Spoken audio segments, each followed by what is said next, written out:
जय श्री कृष्ण। पिछले श्लोक में श्री कृष्ण ने क्या कहा?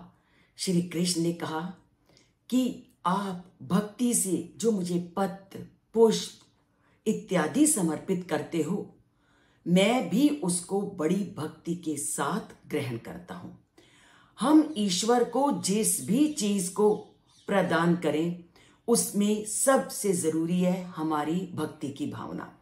और भक्ति की भावना से दिया गया तुच्छ से तुच्छ वस्तु भी ईश्वर को प्रिय होती है। अब दान के विषय में तो ईश्वर ने समर्पित करने के लिए आग्रह किया। अब वो आज क्या कहते हैं कि देने के साथ साथ आप जो कुछ भी करते हो वो भी मुझे समर्पित करने की भावना से कीजिए। यहां मैं एक बात स्पष्ट करना चाहती हूं कि प्रतिदिन मैं श्लोकों को बोलकर और लिख करके लोगों के सामने प्रस्तुत करती हूं, पर अधिकतर लोग यही कहते हैं कि मैं तो इन श्लोकों को पढ़ ही नहीं पाया क्योंकि मेरे पास समय का अभाव है और समय ही नहीं मिलता। पर उसी का आज खंडन श्री कृष्ण करते हैं और कहते हैं, यत करोषि यद अश्नासी यद जहोसी ददासी यत तपस्यसि कौन्तेय तत् कुरुष मद अर्पणम। वो कहता है कि मैंने तो कभी नहीं कहा कि आप मंदिरों में जाओ और वहां बैठ करके मंत्रों का जाप करते हुए आप मेरी उपासना करो।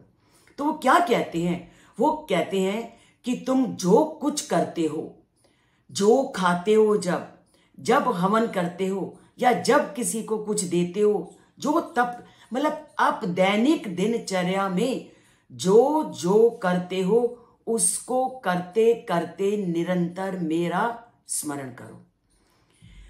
तुम तप कर रहे हो, वो तो कर ही रहे हैं हम उस समय ईश्वर का स्मरण, पर अपने दैनिक कार्यों को करते हुए भी हमें प्रतिपल अगर हम उसका स्मरण करते हैं, खाना खाते समय भी अगर हमारे सामने उस परमपिता परमात्मा के स्मरण की भावना है, तो हमारा वही ईश्वर के प्रति सच्चा स्मरण है।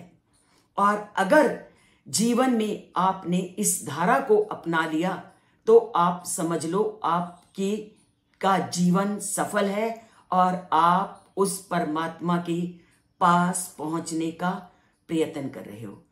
जरूरी नहीं मंदिरों में बैठकर आप ईश्वर का स्मरण करो।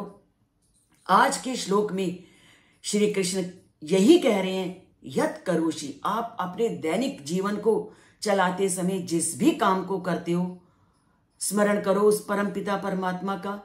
खा रहे हो, उस परमपिता परमात्मा का शुक्र करो। कुछ भी आप काम करते हो, कहीं जा रहे हो, उसका स्मरण करो। अगर तप कर रहे हो तो उसका स्मरण करो। कई बार हम पूजा पाठ में बैठते हैं, शारीरिक रूप से हम उस पूजा पाठ में उपस्थित होते हैं, परंतु मानसिक रूप से हम पता नहीं कहां के कहां पहुंच जाते हैं।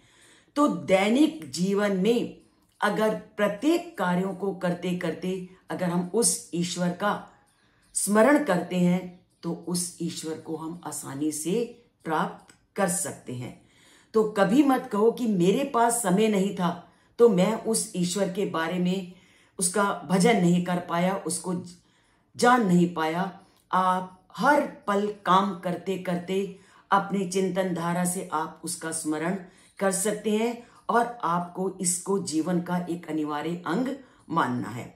इसलिए जो करो, जो खाओ, जो कुछ भी कार्य करो, उस परमात्मा को स्मरण करते हुए, उसका ध्यान करते हुए कार्य करो।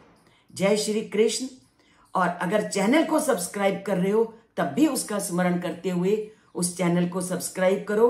और अगर किसी को लाइक कर रहे हो तब भी कहो कि मेरा ये लाइक भी उस परमपिता परमात्मा तक पहुंचाना।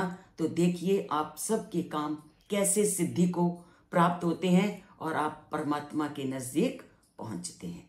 जय श्री कृष्ण।